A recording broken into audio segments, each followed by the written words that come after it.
You're listening to Season 6 of Mobile Suit Breakdown, a weekly podcast covering the entirety of sci-fi mega franchise Mobile Suit Gundam. For new fans, old fans, and not yet fans, we analyze all 43 years of Gundam, episode by episode and movie by movie, researching its influences, examining its themes, and discussing how each piece of the Gundam canon fits within the changing context in Japan and the world, from 1979 to today.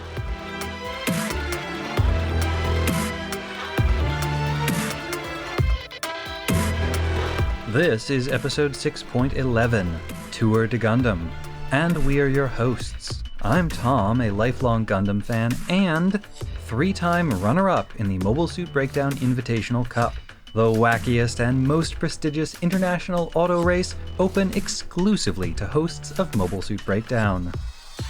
And I'm Nina, new to this run of SD Gundam and perennial racing champion. Thank you, Dad, for getting me into Formula One all those years ago. Mobile Suit Breakdown is made possible by the support of, I'm going to say approximately 600 patrons and subscribers because our Patreon page is refusing to load today.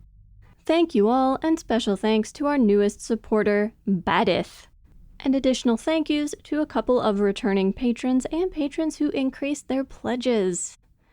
As an independent and ad-free podcast, MSB is entirely listener-supported.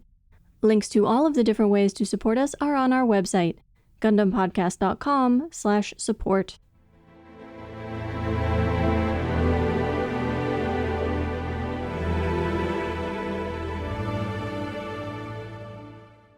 This week we are covering both parts of SD Gundam Mk IV, Yume no Maron sha Uchu no Tabi, Dream of Maron Company, Space Travel, and SD Gundam Mo Reisu, SD Gundam Fierce Race. Both were released together on home video on September 25th, 1990, between SD Gundam Gaiden episodes 2 and 3. Like most of SD Gundam, Dream of Maron Company was overseen by Amino Tetsuro as the chief director and writer, with Takamatsu Shinji working as his assistant director. Oshima Yasuhiro was the character designer and animation director. Oshima is a new name here, and this looks to be one of his first jobs as animation director. He worked his way up from in-between animation on Dirty Pair and Leisner before becoming a key animator on Double Zeta. As for Fierce Race, it was overseen by Takamatsu Shinji as chief director, his first time stepping up into that role. The animation director was Yokoyama Akitoshi, who previously worked as animation director on SD Gundam Mk III. Okada Toru, who was in charge of the music for SD Gundam Gaiden, continues in that role for both shorts. Fierce Races has the somewhat ignominious distinction of being locked away inside the Bandai vaults. It was released twice in 1990, both times on VHS, first on SD Gundam Mk IV and then a month later on the special low-priced Marutoku Special No. 7, but it was never reissued in Japan or anywhere else, making it even more banned than the original Kukuru's Doan's Island episode. In this case, however, there is no real mystery to why the episode has been locked away. It was conceived as a parody of the popular 1968 Hanna-Barbera cartoon series Wacky Races, but the final product was more of what you might call a ripoff. You could say that Fierce Race is just Wacky Races with the serial numbers filed off, but honestly, I think that might be too generous. The more pertinent question, for which I'm afraid I don't have a satisfactory answer, is how did this get released at all? And why did the companies involved change their minds later?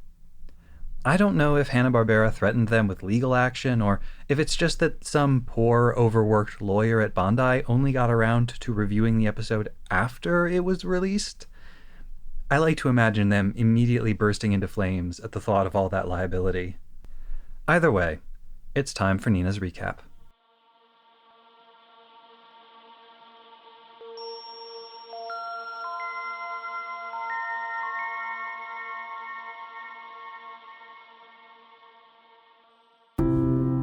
The Yume no Maron Travel Company is in trouble.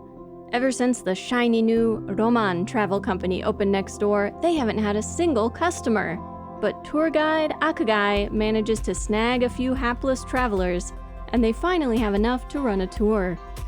He guides them all to the spaceport, past sleek and gleaming new ships, to the company's run-down little gadfly, of which the manager Kubele is also the pilot.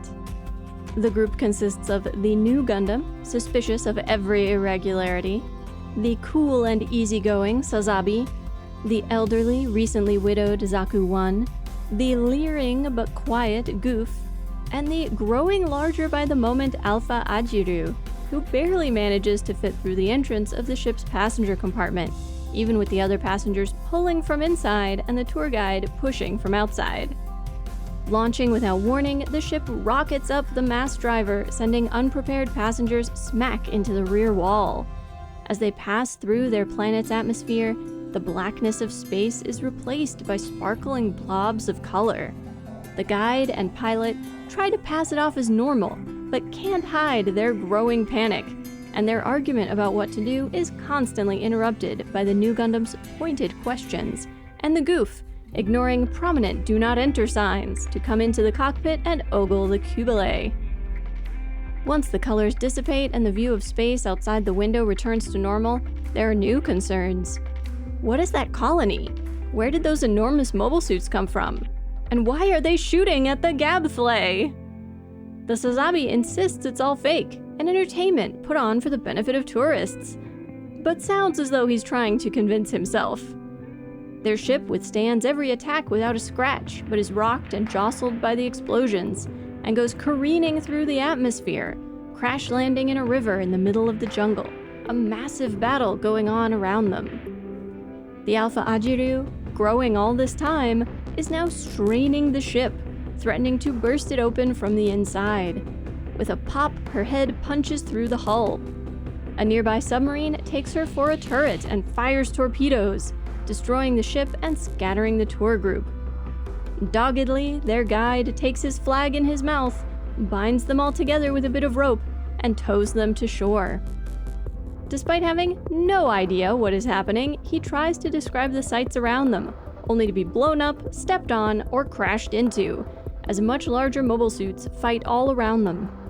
One explosion propels them all onto a ship, and they are still on it when it launches. Again, space becomes sparkling blobs of color. When they land, it's in a dense jungle, volcanoes in the distance, and mobile suit dinosaurs looming over them. Even while they run for their lives, the Ekagai keeps the tour going. And as the end titles say, it never ends.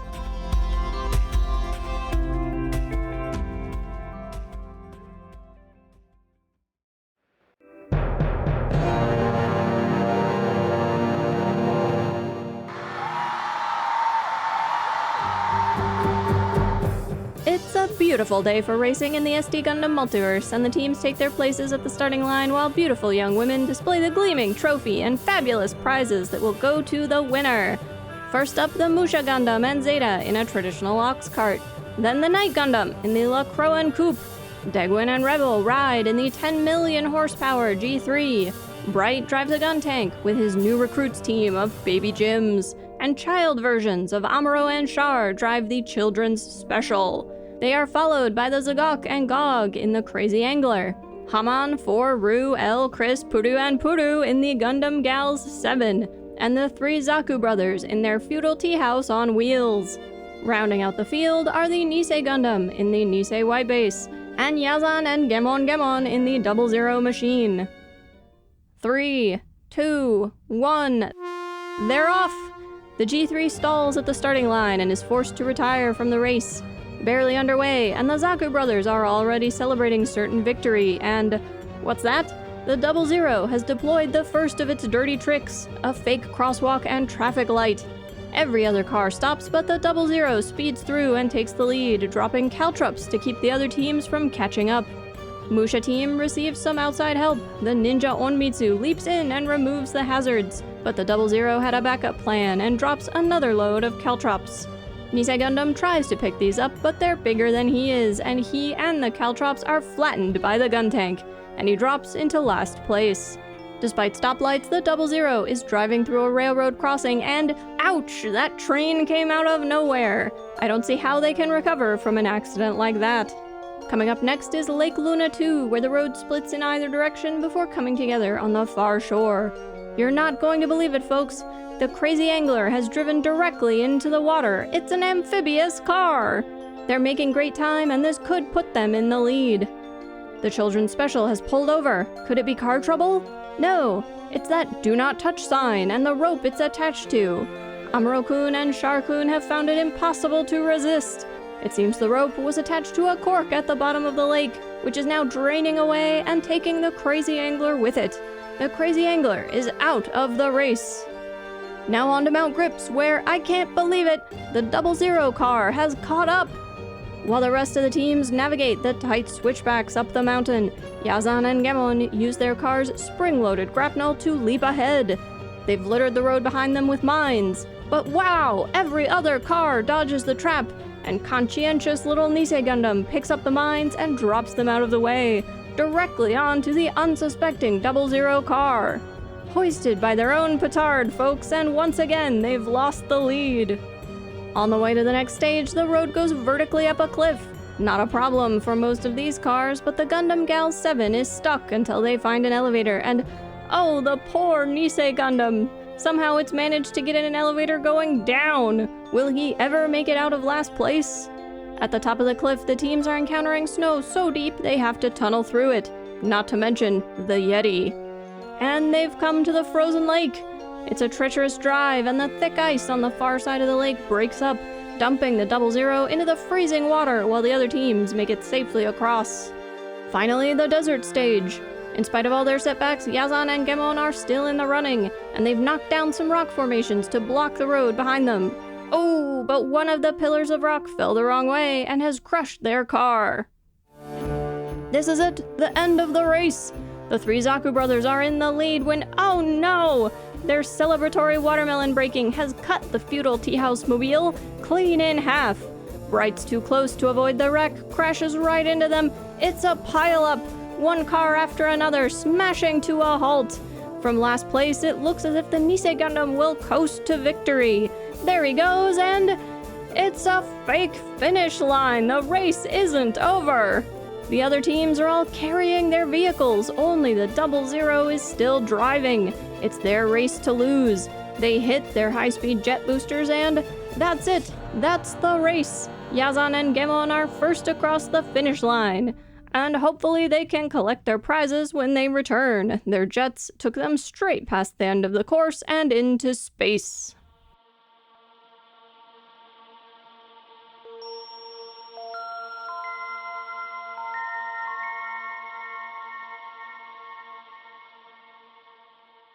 Part of the reason that we're doing these together is because it gives us a rare opportunity to compare and contrast the distinct directorial styles of the two men who had the biggest influence on SD Gundam as an animated property, Amino Tetsuro and Takamatsu Shinji. So we're going to be talking about these two as individual episodes on their own merits, but we will also be talking about how they relate to each other and what the differences between them may reveal about these two creators. I thought both of these were pretty decent. Yeah, while I don't think either of them is the best SD Gundam short that I've watched, both of them are very well executed, and I would say in the, upper third. And they each have some good jokes, some solid, funny characters. Not stupendous, but not bad. And there's nothing in them that really pulls you out of it. There's no really gross moment that makes you sit back and go, oh. You can just let yourself be carried along by the decent to good quality storytelling, jokes, and animation on display. And each of them has a few moments that are, I think, really interesting, really worth thinking and talking about, and worth watching. Of the two, I think the Wacky Races style short is the funnier one, but the Trip to Space short has some very interesting cultural stuff kind of embedded in it. And what they do with the animation is surprising and a lot of fun. I would say Wacky Races, which is not its actual title, but for convenience's sake, let's just call it that. Wacky Races is the better executed on a technical level, but in a conventional kind of way. Like, it is what you expect it to be.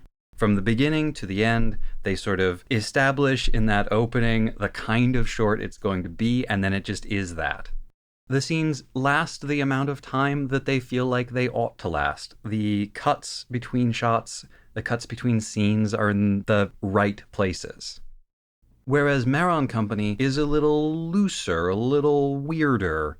It's pulling influences from more different places. It's doing more interesting, but maybe less polished work.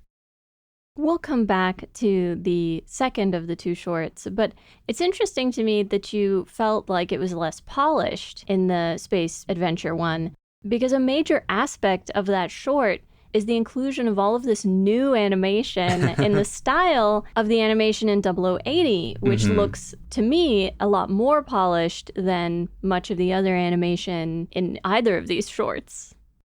There's definitely some truth to that because, these are fully realized, detailed, non-SD, conventional Gundam mobile suits, and in moments animated the way we would expect to see in a proper OVA or show. But something about the way they're paced, something about the way it's edited, the way the shots come in and how short they are, how rapidly different things are being thrown at us, it all feels a little, I guess it feels a little Tomino-like. I attributed that feeling to the fact that the scenes that are being animated are things that happened in First Gundam, but they're being portrayed in such a different style of animation from First Gundam that it is disorienting. You see it and you think 0080, but you're hearing the dialogue, you're hearing characters talk, pilots in mobile suits, you're seeing the events, and your brain is saying, wait, but this happened in 0079. Sure. What? And there's the very recognizable Jaburo attack with the Gaos flying through the air and mobile suits descending. And the goof and the re-entry and even going forward to the Salamis cruisers launching with their extra boosters. I did realize the Space Journey short is a multiverse cartoon. I was going to point that. Well, so is the Wacky Races one, when you think about it. In two different ways, though, right? Because in the travel short, our main characters move between different universes. They start out in their own, they wind up in the one of 0079, then they wind up in the Dinobots, Lost World style universe where all the mobile suits are dinosaurs. In the other one, it's a whole bunch of SDs whose origin is different universes coming together into whatever this place is to have the race. Right. So while they take different approaches to it, both of them reveals a multiversal approach to this kind of storytelling, that all of these different universes, the European medieval world of Sadrak, the Musha Gundam world, the bright character who seems to have walked right out of those early SD shorts, that all of these exist in parallel, and that every universe eventually produces mobile suits of some kind. I never would have imagined that I would want there to be a particular kind of SD content, but here I am telling you all, I want to watch an entire series of SD main series characters as toddlers, all toddling around, being goofy little kids.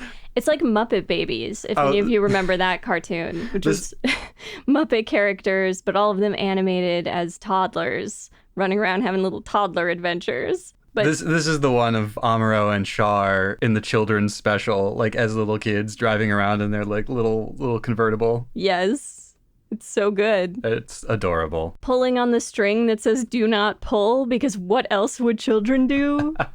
And when they stop for lunch at the pit crew, their kindergarten teacher is Kiara, just passed out at her desk. Yup. To go back briefly to what we were just talking about with the 0080 War in the Pocket style mobile suits showing up here, Izubuchi Yutaka is credited as providing design assistance for this short. So it seems to be the case that these are based on his designs, which means in this short, and really only in this short, we get to see Izubuchi's take on the original RX-78-2 Gundam. We even get to see it fighting in battle. brief. It's all of, 7 seconds or something like that, but it's a real treat. And we get to see Izubuchi versions of a bunch of different mobile suits. There's a brief cameo by the gun cannon mass production type, which again is the best looking of the gun cannon variations. And this one has I think it's 108 on the shoulder, which is Kai's number from his gun cannon in the movies. Nice. There haven't been that many SD shorts so far that I would recommend to a Gundam fan who was not committed to completionism, committed to watching all of it. But this one I would recommend, in part because the visuals are so interesting. You can see things here that you won't see in any conventional Gundam. Before I wind up talking about more things that these two shorts had in common, I want to talk about the characters and characterization in the travel short a little bit, because it's quite punchy. They manage in a very short amount of time to give you a really good grasp of who these characters are. And it's kind of, it's all stereotypes. It's not very complex, but it's a 14-minute short, so... And crucially, these are not stereotypes based on these characters or mobile suits' presence in the actual Gundam that we've already watched. There's nothing about the Cubile in Zeta or Double Zeta which suggests that she would become the CEO of a rinky-dink travel agency, as well as the pilot of its literally falling apart aircraft. And nothing about the Ak guy suggests a sweaty, desperate travel agent come tour guide. I did wonder if the types of all of the travelers were stereotypes about the kinds of people taking those sorts of trips at that time. But that's like a research thing. I don't have anything to go off of with that.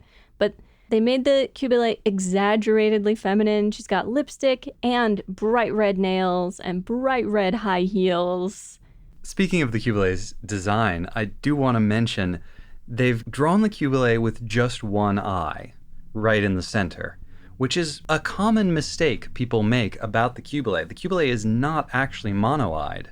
It has 2 separate eyes. But I think what they're doing here is they've made her very cross-eyed. I think she does have 2 eyes. They're just both sort of in the middle.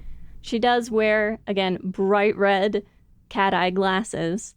One of my favorite moments in this short is actually when some deep instinctive memory seems to speak to her when they're out in space and having missiles fired at them from these huge mobile suits in a universe that they don't understand. And she kind of waggles her glasses and concentrates ferociously. And I don't think they get hit by any of those. The missiles explode near them, but don't hit them. They kind of go tumbling out of the cloud of the explosion, so it's really unclear, but they got out okay. I did not understand at all when the Cubile kind of loses her mind and is dancing around waving fans and singing in the cockpit. I did not get what that was about, if anything. She kind of seems like she's been possessed. She's kind of doing the speaking in tongues, ecstatic dancing thing. And then the tour guide, if you've been to a popular travel destination, you've seen tour guides with their little flags and armbands. But he's so committed when he is underwater swimming with the little flag in his mouth and ropes everybody up and drags them ashore. Or later when they're fleeing from the dinosaurs and he's desperately trying to do his tour guide patter. This is the famous Cretaceous period. Or the same even before they get launched into Dino World, when every time he starts to say, "This is the famous," he gets stepped on or blown up. His dedication is so inspiring. Gosh, the little old man Zaku who just keeps saying, "I wish my dead wife could have seen this." And then one of the times that they all get blown up, he's like, "Darling, here I come." Dark. Also that it is a Zaku that they made the old man. I appreciate that. And the goof, who I assume is his grandson. And then the Sazabi, I believe, is the red mobile suit that's with them. That's all too cool for school, has a neckerchief and a guitar. And, oh, I know exactly what's going on, and it's nothing to be worried about. I know all about all of this. I was really wondering about that design, actually, because it's so similar to the KK Slider design in Animal Crossing, with the guitar and the neckerchief together as a potent combination. And so I'm wondering if it's a reference to some Specific musician or actor or, something like that. He also has weird shoes. He does. I noticed that it looks like he's wearing platforms or geta or something like that. And the Gundam is maybe supposed to be from the country. Like, he's disoriented when he gets to the city to book his tour and gets the hard sell from the tour guide and sort of roped into something he didn't really want. And he's got all of his stuff bound up in like a cloth bundle that he wears on his back. Yeah.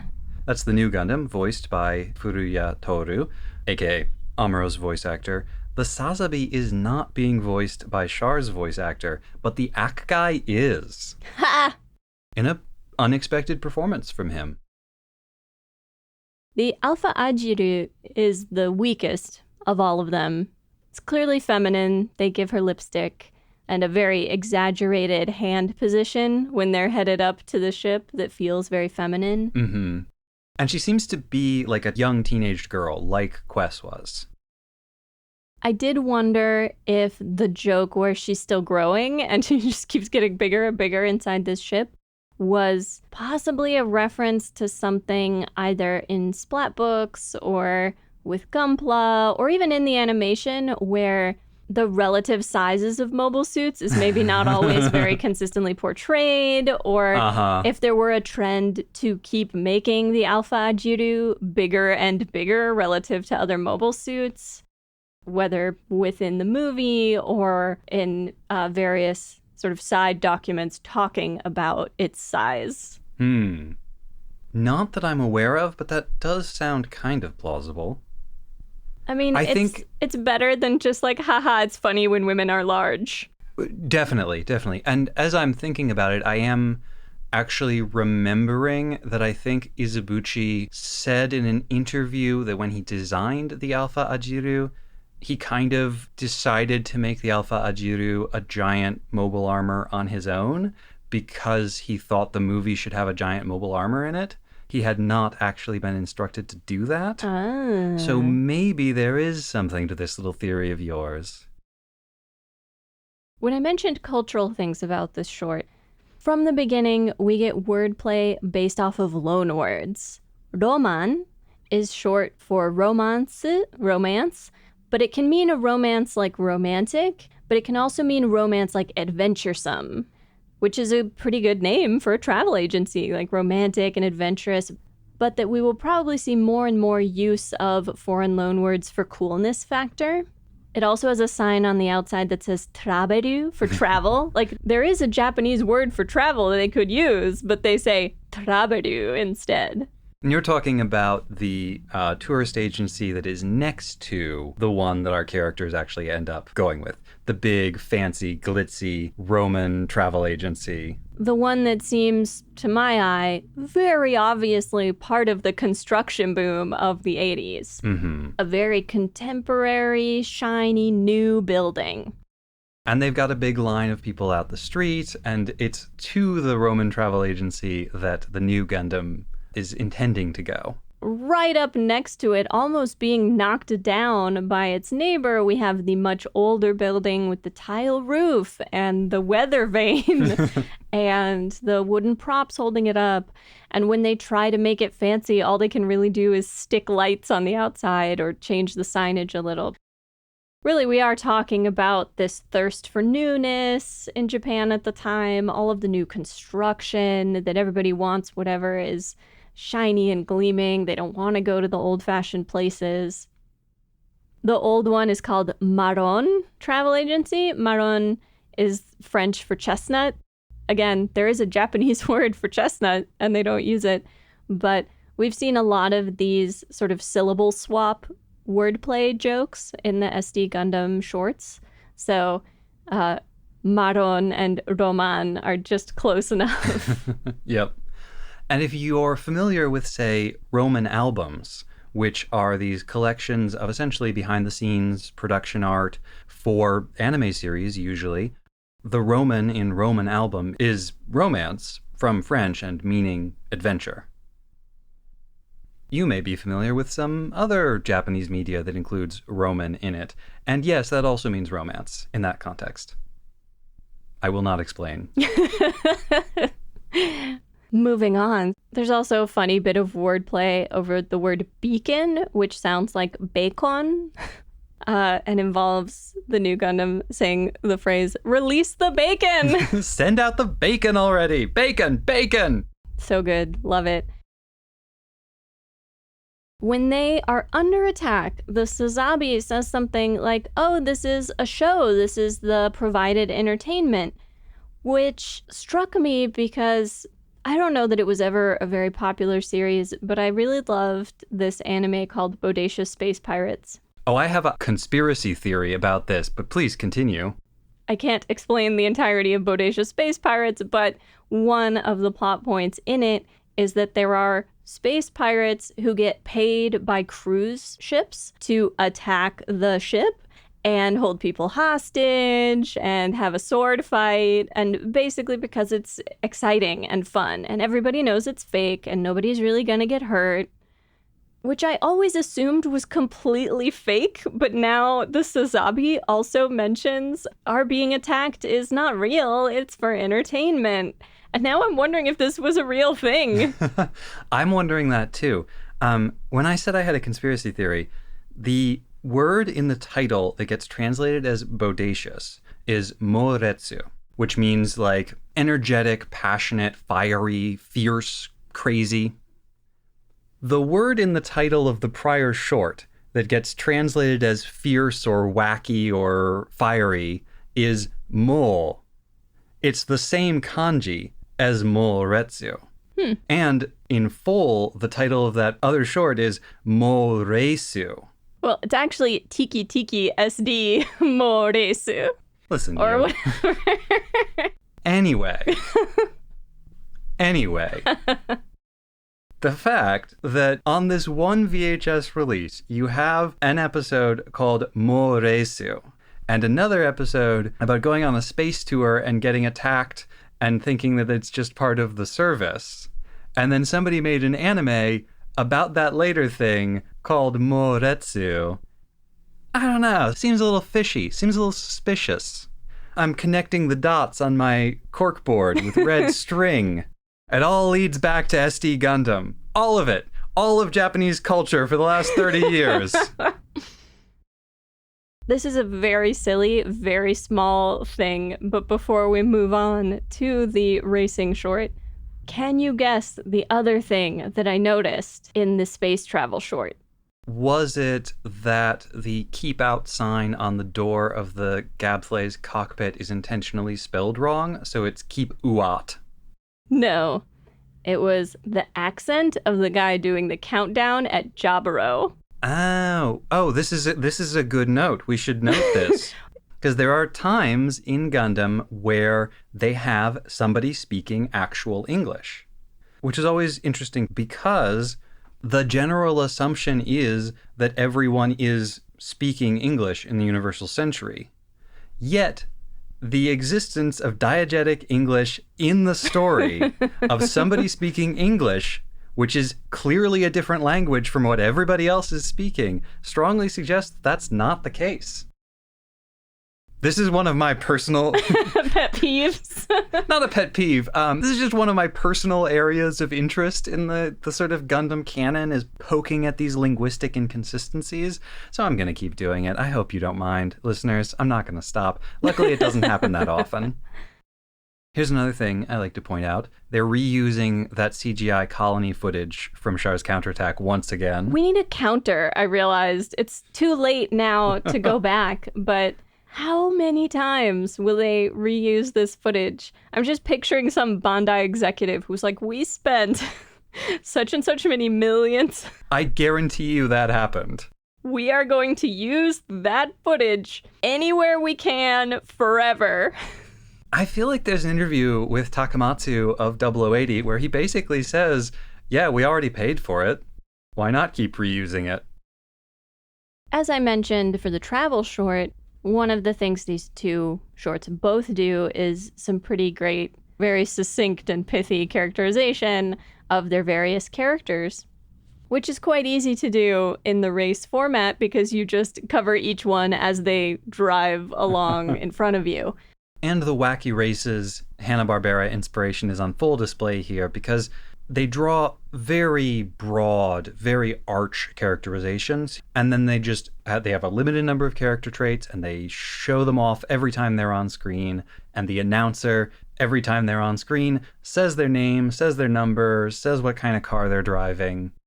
Viewed from a certain kind of perspective, what they are essentially doing is stretching not very much information out over as much time as possible and just repeating it over and over again, which fits the format because that's kind of what live sports commentary is a lot of the time. The Hanna-Barbera cartoon might predate this, but I also wonder about the influence of movies like the 1981 Cannonball Run movie. Live action films that are about a big dramatic race with a bunch of teams and wacky hijinks. I mean, the idea of wacky adventure races has to be pretty old, has to be older than Hanna-Barbera's Wacky Races, but in preparation for talking about this, I did watch a couple of episodes of the old Hanna-Barbera Wacky Races, and let's just say the influence is direct. I mean, Gemon's dog costume, which is never explained, by the way, basically just makes him, character's name, I want to say, is Muttley. You're right, it's Muttley. He looks identical to Muttley. And they've done Yazan up to look a bit like Dick Dastardly, but more than that, their car, the 00 machine, looks almost exactly like a Hammurabi-themed copy of Dick Dastardly's car, the 00 machine. They didn't even change the name. And beyond that, some of its capabilities are exactly the same. Yazan's habit of thumping Gemon on top of the head is a Dick Dastardly move. In the original Wacky Races, there is a tank, just like the one that Bright commands. The Gals 7 is very obviously based on Penelope Pitstop, whose car includes a lever that she can use to activate the hairspray, lipstick, hairdryer, or makeup functions. Important to look your best. Absolutely.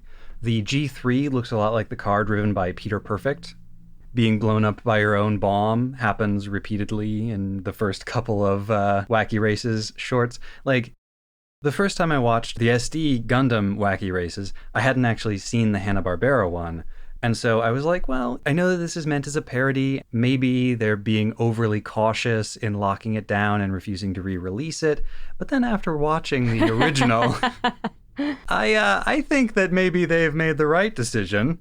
It feels much less like a parody than a straight-up copy. If we're being generous, an homage. Even the bit where the announcer and Yazan talk directly to each other, and then Yazan gets run over by a train, like that basically happens in the first episode of Wacky Races.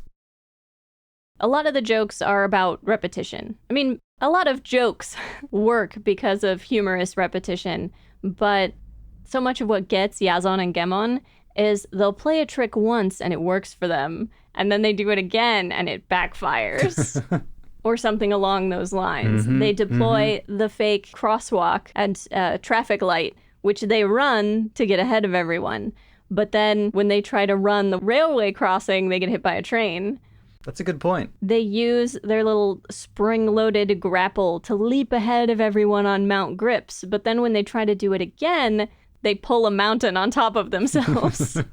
They knock down these big pillars of stone to block the road from everybody else, but in the process, knock additional pillars of stone onto themselves. Their evil backfires. And yet they still win the race. But none of the prizes. No. The prizes that include such exciting technology as electric keyboards, televisions. I think I saw a toaster in there. A boombox. Truly, it was the 80s. Beautiful girls in bikinis. Actually, one of the first things I noticed about this was that the proportions of the human characters are not the same as they have been in the prior SD shorts. They have been lengthened. They are less SD. They're only MD, moderately deformed. They made the women more sexy and less potato. They did, but they also made a lot of the other human characters less potato as well. I actually kind of really like Lala's bathing suit. I'm just gonna admit it. I'm ashamed to admit that I like it, but I like it. No shame here. This is a safe space. Even though it has a Xeon symbol on it. Even though it has a Xeon symbol on it. Just don't wear one. Or cover up the symbol somehow. See, this is my problem with wearable Gundam merch. I'm like, okay, I love wearable merch. I love Gundam stuff. But I don't want to wear a Fetty symbol, and I don't want to wear a Xeon symbol, which removes a lot of the options for me. I don't mind art of the mobile suits. Mm-hmm. There's a lot of other artwork that I don't mind. You're literally wearing a Gundam t-shirt right now. It's true. There are 6 bikini girls who show up. They're not even bikinis, are they? They're like one pieces. They're one pieces, yeah. Anyway, there are 6 race queens who show up at the beginning. And it's Lala and Sayla. Mm-hmm. By the way, further revealing the multiversal nature of this, Knight Sayla is also going to show up at the pit crew for the Night Gundam. So there's multiple Saylas in this universe. Anyway, there's Lala and Sayla. And then later on, there is Fa and Kiara. Kiara also appears again.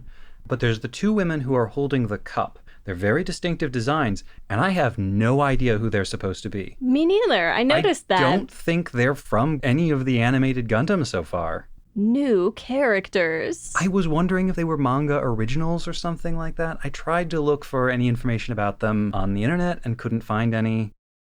One of the things that's kind of fun and that makes this kind of multiverse SD story easier is they're really just building on characterizations from previous shorts. So now it's like a set thing that the Zaku brothers always celebrate before they've actually won and are obsessed with watermelon. We just know that about them. Mm-hmm. They will always be obsessed with watermelon. Breaking the watermelon will always cause some kind of catastrophe. And because this is how SD Gundam works, it's actually a lens through which we can see the way people at the time thought about these characters. Like the fact that they make a whole joke about Bright abusing child labor. Yeah, I wondered about that. If the fans had started joking about how Bright has always got these young kids piloting mobile suits for him. Right. And once Yazan and Gemon seem to have been removed from the competition, Bright then is the first one to deploy his own dirty tricks. Bit of a heel turn there, Captain Bright. He does at one point pull his vehicle as though he is a sled dog, and all of the little baby Jims are riding. One of them is lashing him with a whip. But then, of course, things reverse by the end, and they're carrying him or pulling him. That's another Wacky Races standby. Contestants reduced to carrying the remains of their wrecked car. When they stop at the halfway point for their pit stop, he tells the kids it's recess. And gives them a 3 count. I felt sad for the poor little Nisei Gundam. Oh, everyone feels sad for the poor little Nisei Gundam. He just wants a friend. He's just there to make friends, and God is so mean to him. God is picking on him. He ends up being the butt of a ton of jokes, because, bad things just keep happening to him, even though it's not his fault. Everybody else who suffers, it's basically their fault. But the Nisei Gundam just, poor little guy. Yep. Did people just hate this mobile suit? People, I think, like the Nisei Gundam a lot. Oh. Yeah. But why are we so mean to it? Because we only like him so much because of how pathetic he is. Did you notice that after the crazy angler gets sucked down the drain of Lake Luna 2, it crops up in the background of scenes whenever there's water. Mm-hmm. So whenever there's a river, they flow by really quickly going, ah, in the background. Or under the frozen lake, or going over the waterfall. They're just always there in the background. And I assume it's the crazy angler because it's based on the submarine from First Gundam that was called the Mad Angler. Mm-hmm. It might even be the same word that just is No, it's in katakana as kureji. Oh, okay. So yeah, not bad. Not bad at all. Pretty good. It's a shame you can't watch it. We started off with you saying that you felt these two were pretty illustrative of some differences between the directors. Now that we've talked about the two episodes, I mostly noticed similarities other than the sort of creative animation stuff that they did in one versus the other. What do you see as the directorial differences? Well, in the Dream of Maron Company, the Amino-directed one, it feels like he's pulling from a lot more influences, and what ends up coming out of it is a much weirder product that generates all of these new characterizations. I think I said before there was sort of a looser directorial style and a sense of edginess. It is more creative now that you come to that. It's new characterizations, it's new story, as opposed to the Races one, which is a template pulled straight from another show. Many of the ideas pulled straight from another show, and characters pulled straight from previous SD Gundams. Yes. It has its two principal sources, and it synthesizes them, and it does so in a very technically proficient, well-executed way. The other really big difference I saw in it was the music. Consistently throughout the run of SD Gundams directed by Amino, I think we've seen him incorporate the music in interesting, unusual ways. The music is often very forward, very noticeable. The music is very, poppy. Sometimes it's actual pop songs, either written for SD Gundam or not, but actual pop songs of the style of the time. And they have a big presence in the short. For instance, in Maron Company, when they do the bit at the end with all the mobile suits fleeing from the dinosaurs, we get a pop song, and it's mixed in such a way that you really hear that song. Whereas the soundtrack in SD Gundam Wacky Races is soundtracky. It's basically the same tune repeated more or less ad nauseum throughout the whole short, except for brief interludes for different characters' themes when they're the focus. And in reading commentary on the SD shorts, I've seen a few people on the Japanese side point out that this seems to be a consistent thing for Amino, not just in his SD Gundam work, but in his work generally. He's very focused on the music aspect. Now, I can't really speak to that because I haven't seen much of his other stuff, but based on what he's done in SD Gundam, I believe it.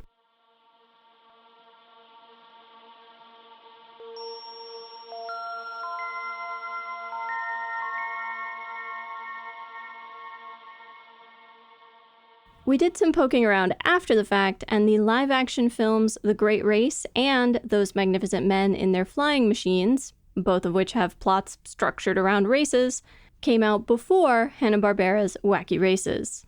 And now Tom's research on Japanese tourism and tour groups.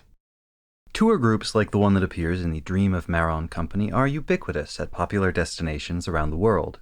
In the cafes of Paris, on the beaches of Hawaii, in the ancient temples of Cambodia, or wherever there's something extraordinary to see, or do, taste, or buy, you will find groups of tourists on package trips, traveling, eating, and staying together, all under the watchful eye of professional guides.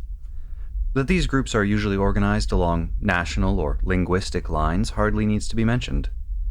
Though a package tour of this kind may not be to every traveler's taste, the advantages that it offers are, for the most part, self-evident.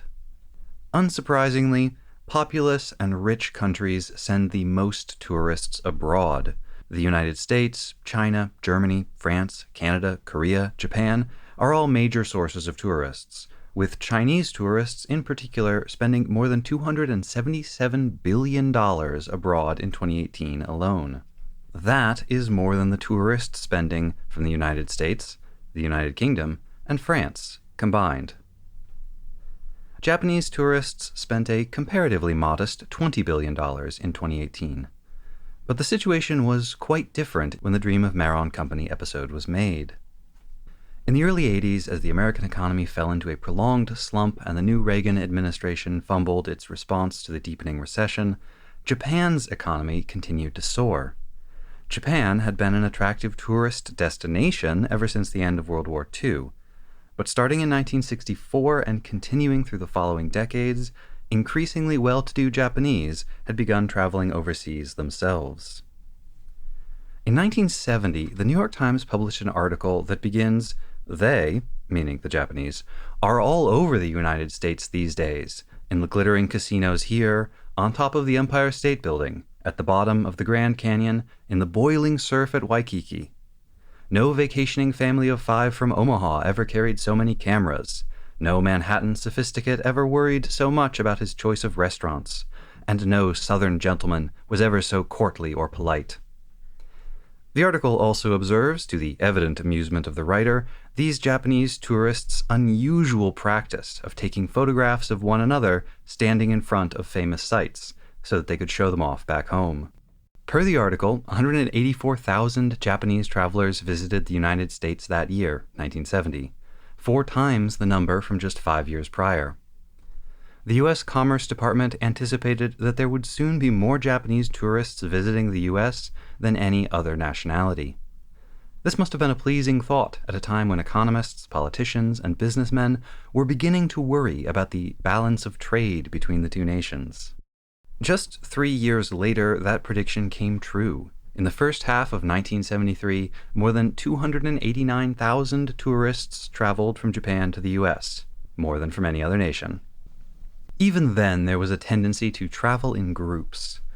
Tour groups offered better value for money, and though the Japanese standard of living was rising rapidly, the bulk of those going abroad were not especially wealthy, and they favored closer, cheaper options, like Hawaii or the Grand Canyon, over distant and pricey destinations like New York. The mid-70s surge in tourism was driven largely by economics, fluctuations in the exchange rates, Japan's growing affluence, and more than anything, a dramatic decrease in airfare. This transformed international travel from the exclusive province of the rich and the business traveler into an affordable luxury for most. But the role of the tour group in making travel more accessible should not be ignored. Besides the comfort of a large group of compatriots and the relative ease of booking a single package tour in your own language versus trying to arrange travel, lodging, food, and sightseeing all separately and in a foreign language, the package tours offered almost unbelievably cheap rates for the trip. In the mid-70s, a newlywed couple could join a group of 20 or so other newlywed couples for a 4-night, 5-day stay in Honolulu, with airfare from Tokyo and all expenses paid for $440 per person. At the same time, booking piecemeal, just the cost of a single round-trip plane ticket for the same flight would run nearly $700. Speaking of Hawaii, though, in 1960, the islands saw 14,000 Japanese tourists. By 1971, that number had grown to 180,000, and it was 225,000 just the next year after that. By 1978, the year that the new Tokyo International Airport opened, 400,000 Japanese tourists visited Hawaii alone. And where the tourists went, money followed. By 1981, Japanese investors had bought up practically every hotel on the famous Waikiki Beach. While my sources do have a bias towards information about Japan to U.S. tourism, this pattern repeated identically elsewhere. In 1970, 90,000 Japanese tourists visited Paris, the most popular European destination by far. But 3 years later, that number was 200,000. One Japanese tourist said of Paris, "Everything here is romantic for us. The policemen's kepis, the people kissing on the streets, the nightclubs, shopping, the historical monuments. The Paris we Japanese expect to see and have heard about all our lives is the Paris of writers, painters, and love. When we think of England and Germany, we think of industry and commerce. Rome is too antique for us, too removed from our daily experience." In turn, the Parisian shopkeepers called them the New Americans, saying that they spent lavishly on luxuries the way Americans had in the old days. But while many praised these early voyagers, as time went on and the numbers and spending power increased, this New Americans label took on a second meaning, as complaints began to swirl about Japanese tourists behaving rudely, in the manner of the old, ugly American stereotype.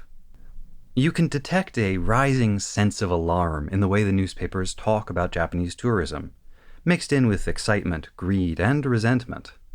Articles with titles like "Japanese tourists swarm into Hawaii," foreigners supplant American tourists here, and New York visitors, Japanese take over.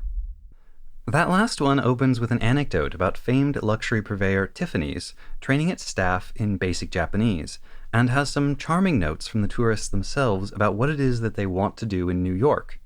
Eat steak, see all the most famous landmarks, go to Tiffany's, and listen to jazz, as well as what they don't want to do.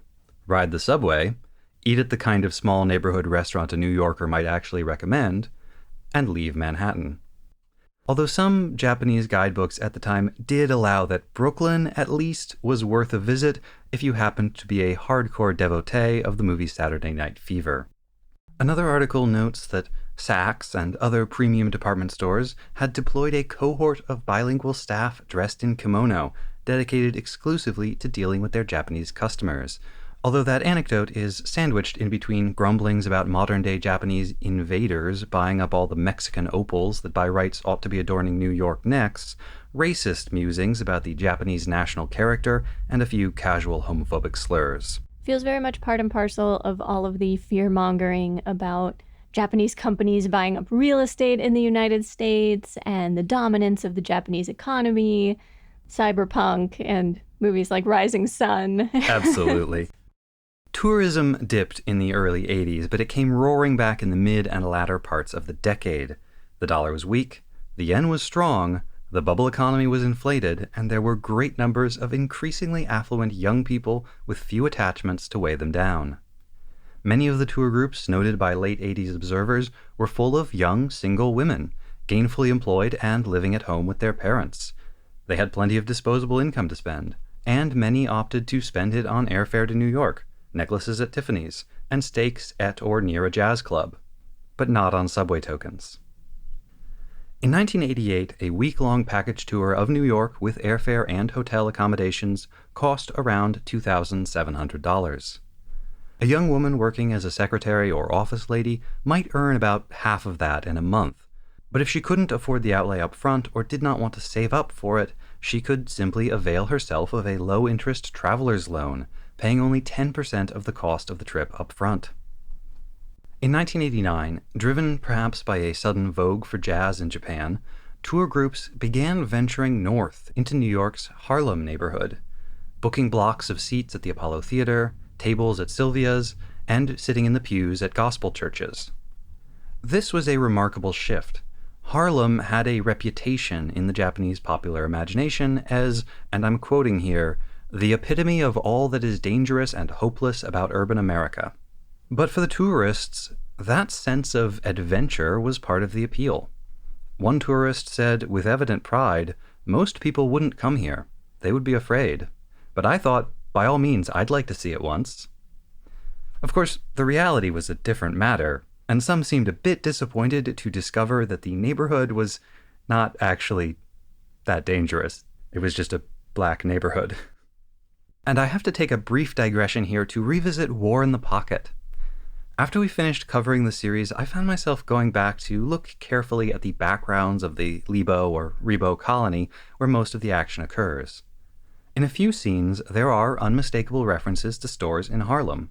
At one point, Al runs past a sign for a place called Sikulu Record Shack, a reference to Sikulu Shange's famous music shop, The Record Shack, on 125th Street near the Apollo Theater. Shange came to the U.S. from South Africa in 1964 as a performer in a traveling show bound for Broadway. But with the brutal apartheid regime still in place back in South Africa, Shange elected not to return, seeking refuge in Harlem and opening the Record Shack. Another background shot in a later episode shows off a place called Nails Harlem next to a fish market, definitely inspired by a pair of shops just a block west of the Record Shack, Harlem Nails and the neighboring 125th Street Fish Market. Due to gentrification and other changes in the neighborhood, none of these stores are still there, but you can find pictures of them.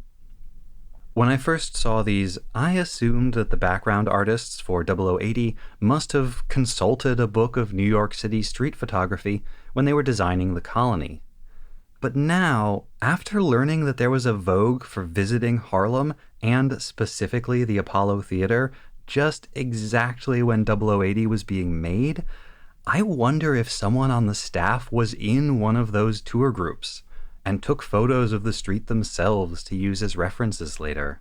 In fact, in a scene in episode 4, the show uses what is clearly a real map of real New York, and I wonder, could that particular map have started its life in a tour brochure or guidebook before being repurposed for the anime? Anyway, overall, about 250,000 tourists left Japan in 1964. 5 years later, that number had grown to 1.25 million. And then, between 1971 and 1972, it doubled to some 2.5 million Japanese tourists going abroad. And more than half of them, 1.5 million, traveled in organized tour groups. In 1990, when Dream of Mero & Company came out, more than 10 million Japanese left their country to visit the world. That's 1 in every 13 people in the nation. So far, I have focused mostly on the tourists abroad, what the tours were like, how they were received. Let's take a step back and look at Japan's domestic situation to better understand the development of Japanese tourism and the tour group. From the end of the war, it was largely impossible for the average Japanese citizen to travel abroad for leisure. The nation as a whole was severely impoverished, and leisure time was in short supply. There was no nationally guaranteed long-term vacation policy, and the nation did not possess enough foreign currency to allow its citizens to exchange their yen into money that they could actually use while abroad. This lattermost concern led to a ban on tourists traveling abroad, which naturally spurred the development of a robust internal tourist economy. Short trips to nearby hot springs were popular, all the more so because companies would often organize group trips to keep their workers' morale up. And as foreign movies like the musical South Pacific spurred the desire to visit far-off places, cities angling to become popular vacation destinations started to synthesize a sense of foreign mystique. In southern Kyushu, one prefecture planted palm trees along their coasts so that they could look like Hawaii, a move that made them a major destination for honeymooning couples. In the north, on Hokkaido, the government reversed almost a century of policies designed to stamp out the culture of the colonized Ainu, and instead made efforts to leverage it as a tourist draw, repackaging Ainu traditions for tourist consumption in special tourist villages, complete with sacred rites performed on schedule for the visitors. Blech. In fact, this pattern of domestic tourism echoed a centuries-long practice that began with the end of the Warring States period and the consolidation of power in the hands of the Tokugawa shoguns. But medieval tourism in Japan is its own whole research piece, so let me just mention it here to spark your imaginations and then move on, leaving you unsatisfied. In the 1950s, Japan experienced a major economic boom, sparked largely by the Korean War and Japanese companies' business of supplying the United Nations military forces fighting in it. This, in turn, led to a major internal travel boom and, consequently, the establishment of a large number of travel agencies, quote, including ill-intentioned businesses to which many people fell victim. Fraud by travel agencies grew so bad that in 1952, the Japanese government passed the Travel Agency Business Act, requiring legitimate travel agencies to register with the government. Then, in 1964, foreign tourists flooded into Japan for the Olympics, and its government began to relax the restrictions on tourism abroad. It was around this time that travel agents started offering package tours. The largest travel agency in Japan, Japan Surisuto Bureau, or Japan Travel Bureau, launched its first domestic travel package business in 1962 and its first international package trips in 1968.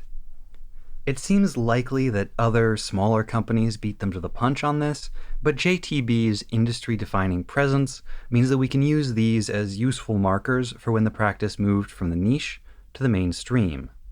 In 1970, Osaka hosted the World Exposition, and, just as with the Olympics, foreign tourists flooded into Japan. But huge numbers of Japanese also came to see the exposition during its 6-month run, and many did so as part of an enormous number of package tours organized for the occasion.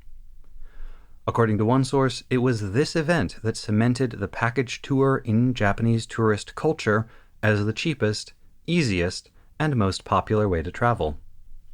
Part of the popularity of the international tour group goes back to national monetary policy, as exciting as that is. Remember that part of Japan's motivation for restricting foreign travel was the country's inadequate stock of foreign exchange currency. Although the government relaxed travel restrictions in 1964, they maintained a foreign exchange limit of no more than $500 for a private citizen. This limit increased over time, and it reached $3,000 by 1973. A substantial amount, sure, but by no means unlimited. A traveler could stretch those precious dollars a lot farther if the biggest expenses, travel and accommodations, could be paid up front, in yen. And the way to do that was to buy a travel package from an agency. But the package tour was not without its hazards. Unscrupulous tour operators, either actively trying to fleece their unwitting customers or merely cutting costs to increase the profit margin, added on to the dangers inherent in traveling long distances to strange places. Like when one group of some 140 tourists flying in for a continental tour of Europe instead got to enjoy a tour of Danish hospitals after the breakfast omelets served to them on the plane instead delivered a massive load of Staphylococcus bacteria that produced, quote, cholera-like symptoms. The experience probably ruined the trip for many, but at least no one died. Some Japanese tourists were killed in air accidents, crashes or collisions in midair or on runways. In Egypt, militants fired on a chartered bus carrying a Japanese tour group, although again, no one was hurt. The most high-profile disaster was probably in 1979, when 257 people, including 24 Japanese tourists, died in what is now called the Mount Erebus disaster. A DC-10 on a sightseeing mission over the South Pole had its computerized flight plan changed at the last minute, without anyone informing the crew. Instead of flying past the Antarctic volcano Mount Erebus, the new flight plan had them pass directly over it. As the plane neared the mountain, the captain began to descend in order to give the passengers a better view. White clouds in the sky and white snow on the mountain blended to make the two indistinguishable, and the crew, still believing they were almost 30 miles west of the mountain, didn't know it was there right in front of them until the ground proximity alarms started ringing. They tried to pull up, but it was too late, and the plane crashed with no survivors. As much as it is a goofy SD Gundam comedy short, The Dream of Maron Company evokes the tension between the excitement and fun of international travel and the dangers and anxieties that suffuse it. Package tours are cheap and easy, but you put yourself in the hands of the tour operator and the guide. You worry about getting swindled by a fast-talking ACK guy and his Kubile boss. In the contrast between the glitzy Roman travel agency and the ramshackle Maron Company, we can see the growing pains of an industry that could more than double in volume in a single year. In the colorful cast of fellow travelers, we see the annoyances and delights that are inevitable when traveling the world in a tour group of strangers, who may share little with you except their nationality. Maybe they represent the kinds of people one tended to encounter on a tour group. Retirees like the old Zaku-1, free-spirited wanderers like the Sazabi, and strong-willed, independent young women like the Alpha Ajiru. Suspiciously low prices on budget tour packages might just be a factor of group rates and bulk discounts, but on the other hand, one does hear horror stories about antiquated planes, broken-down buses, ramshackle hotels, or cut-rate breakfast omelets. That sense of threat makes a trip into an adventure, and you can easily see how a close brush with a simulacrum of danger might be part of the service. But in an era when the New York Times published articles like What to Do If You're Caught in a Coup While Traveling, and the famous Angkor temples were simultaneously a popular tourist destination, a working archaeological site, and an active war zone, it's not hard to guess where Amino and the others got the idea for their story about a tour group accidentally leaving their familiar lives and finding themselves unwilling participants in the One-Year War.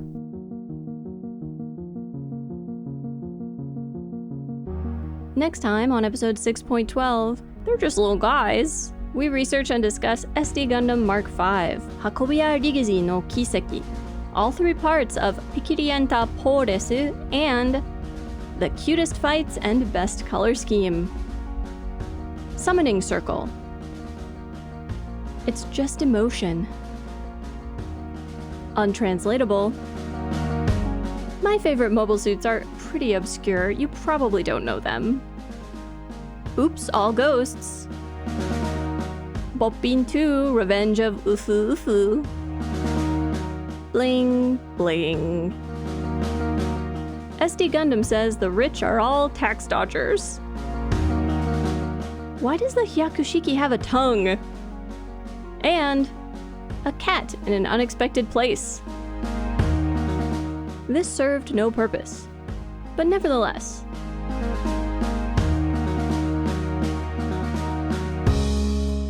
Mobile Suit Breakdown is written, recorded, and produced by us, Nina and Tom, in scenic New York City, within the ancestral and unceded land of the Lenape people, and made possible by listeners like you.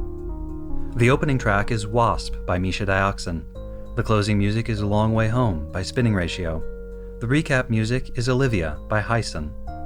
You can find links to the sources for our research, the music used in the episode, additional information about the Lenape people, and more in the show notes and on our website, GundamPodcast.com. You can get in touch with us on Twitter or Instagram at Gundam Podcast, or by email to GundamPodcast@gmail.com. And thank you for listening. I don't know, Nina, is it ever going to be safe to share wrong Gundam opinions with the world again? I mean, wrong opinions like, why is Bandai throwing money away remaking Kukuru's Doan's Island, an episode that was already perfectly good, when they could have given that money to Takamatsu so that he could make a lavish, movie-length, legal, live-action version of SD Gundam Fierce Races? If people don't share wrong Gundam opinions like that, then they're just gonna keep building up inside until something terrible happens.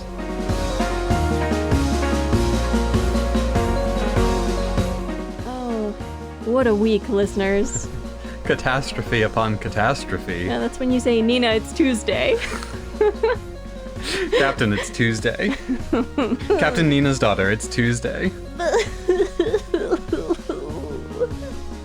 The nearly 100-year-old building we live in sprang a leak somewhere between the 3rd floor and our apartment, and for some reason, it's draining into our apartment. We don't have a bedroom anymore. There's just a pit. That's a bit extreme. We can't use it though. So functionally, it's the same. In every way except physical, our bedroom is a pit. We can't go in there, and we had to move as much of the furniture as possible out of it. Who knows for how long? Weeks, months. Who can say? This time the construction noises are coming from inside the house.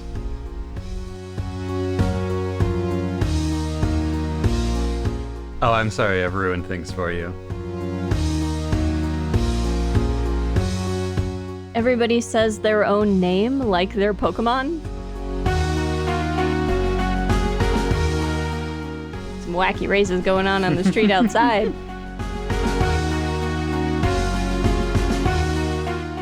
I think that's a good place to move on to the other episode. I'm going to be right back because I've heard some water noises and I just want to investigate the situation. Yep. I'll let you know if I can do. Okay.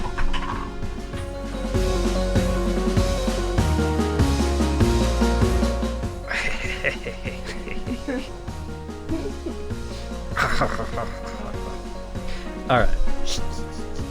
See, you do it better. I do. What was the word I'm looking for? Stinger? No, Or when a character like has a theme. theme.